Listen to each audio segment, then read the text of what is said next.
Assalamualaikum warahmatullahi wabarakatuh. Nama saya Yeti Dwi Wulandari dari SMK Negeri 16 Jakarta, jurusan Pemasaran.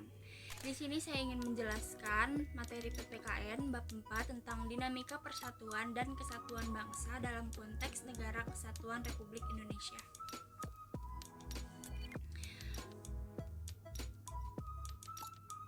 Hakikat Negara Kesatuan Republik Indonesia. Roger Hasseltau berpendapat bahwa negara badan atau agensi atau kewenangan authority yang mengatur persoalan-persoalan bersama atas nama masyarakat. Dan juga menurut Miriam Budiarjo, tujuan berdirinya suatu negara adalah untuk menciptakan kebahagiaan bersama bagi seluruh rakyat.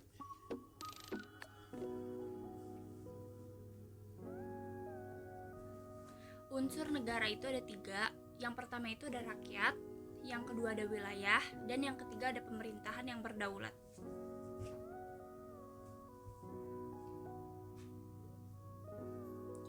Gagasan perlunya membentuk suatu bangsa Indonesia berhasil diwujudkan dalam Ikrar Sumpah Pemuda pada tanggal 28 Oktober 1928. Dan juga melalui proklamasi 17 Agustus 1945, bangsa Indonesia berhasil mendirikan negara sekaligus menyatakan adanya negara baru kepada dunia, yaitu Negara Kesatuan Republik Indonesia.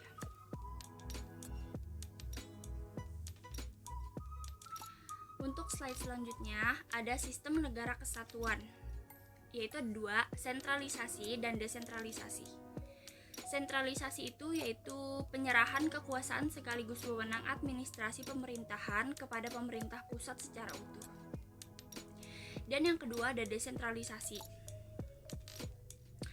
Penyerahan kekuasaan pemerintahan oleh pemerintah pusat kepada daerah otonom berdasarkan asas otonomi. Nah, di sini akan saya jelaskan otonomi daerah.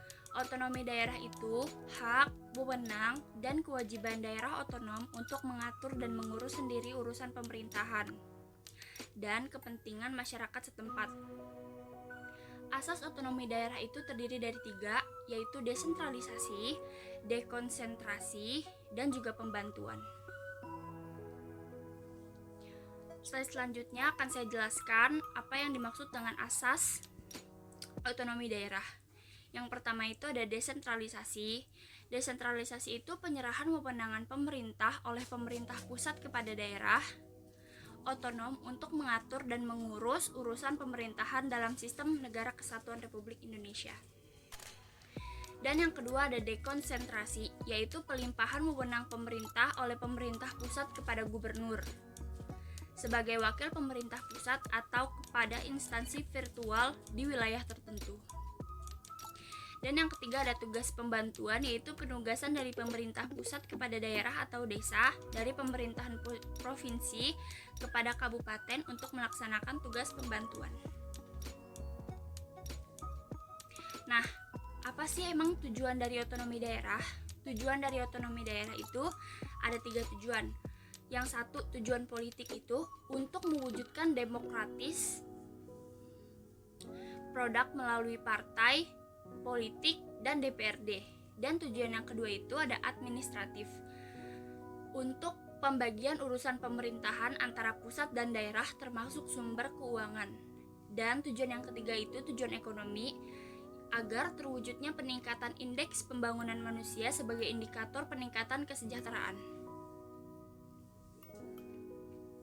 Pada masa awal Republik Indonesia Serikat ini, terdapat sejumlah pemberontakan yang mengancam persatuan dan kesatuan bangsa.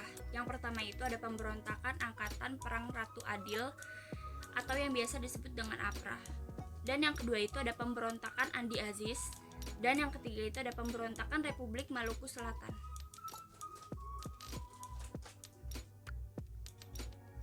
Landasan Indonesia sebagai negara kesatuan.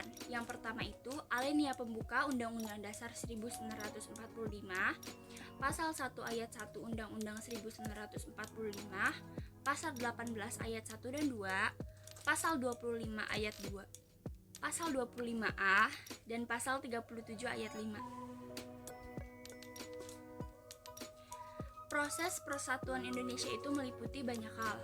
Yang pertama itu ada masa kerajaan Sriwijaya abad 7 dan abad 11 berpusat di Palembang, Sumatera. Yang kedua masa kerajaan Majapahit abad 12 dan abad 15 berpusat di Mojokerto, Jawa Timur. Masa perintis tahun 1908 sejak berdirinya Budi Utomo. Masa penegak Sumpah Pemuda dalam Kongres Pemuda yang kedua pada tanggal 28 Oktober 1928. Ada masa realisasi, yaitu pada saat proklamasi 17 Agustus tahun 1945.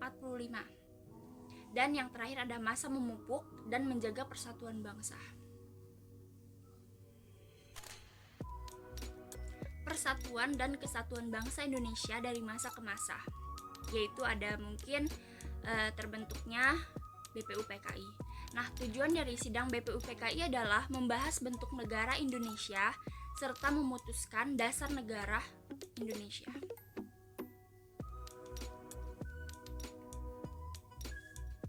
Nah, ini dia kesimpulan dari materi bab 4 PPKN. Kalian bisa screenshot kalau kalian membutuhkan.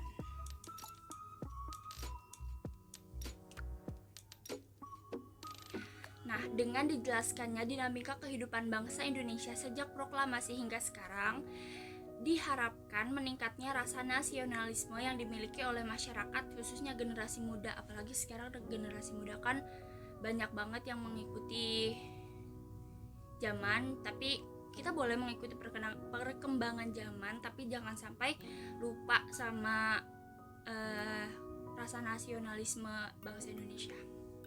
Sekian presentasi bab 4 PPKN ini, semoga bisa membantu kalian. Sampai jumpa.